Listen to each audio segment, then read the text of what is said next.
Hi friends! I have a story today called The Story of Ferdinand by Monroe Leaf. And this is the story of a bull. Oh, the pictures are by Robert Lawson. This is a story of a picture of a bull who maybe was a little bit different from all the other bulls, and that was just fine. Once upon a time in Spain, there was a little bull, and his name was Ferdinand.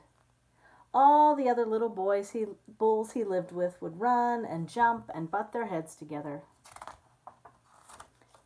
But not Ferdinand.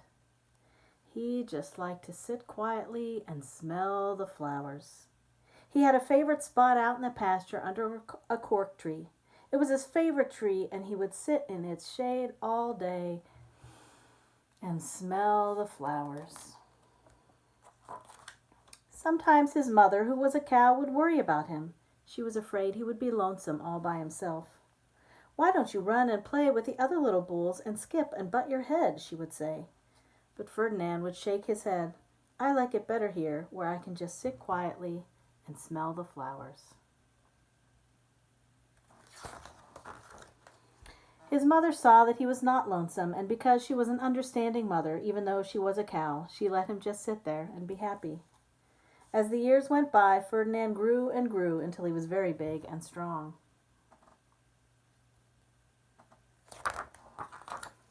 All the other bulls who had grown up with him in the same pasture would fight each other all day.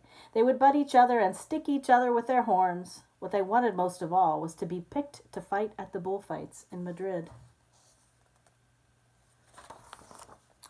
But not Ferdinand. He still liked to just sit quietly under the cork tree and smell the flowers.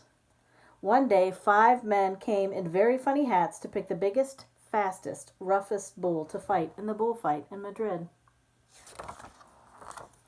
All the other bulls ran around snorting and butting, leaping and jumping, so men would think that they were very strong and fierce and pick them.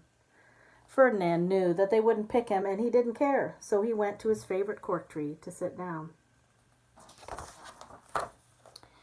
He didn't look where he was sitting, and instead of sitting on the nice cool grass in the shade, he sat on a bumblebee.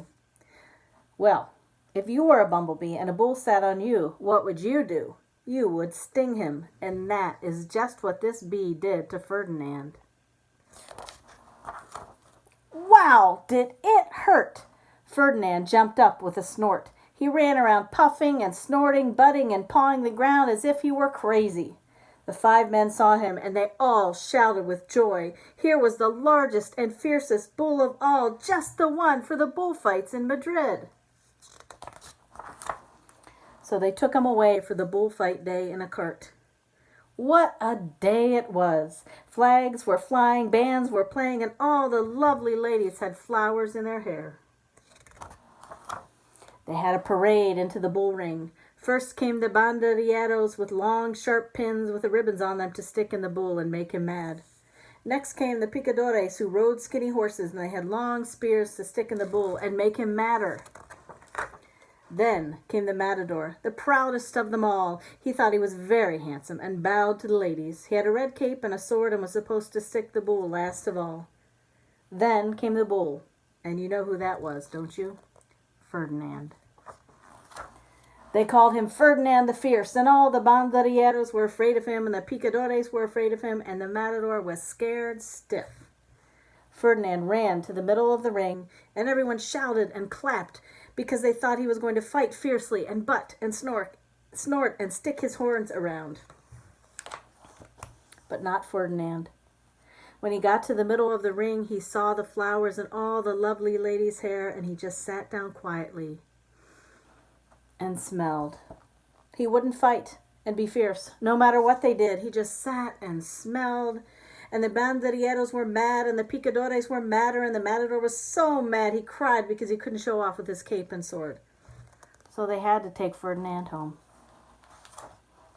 And for all I know, he is sitting there still, under his favorite cork tree, smelling the flowers just quietly. He is very happy. The end. I hope you sit somewhere today and quietly smell the flowers, or whatever it is that you love to do best.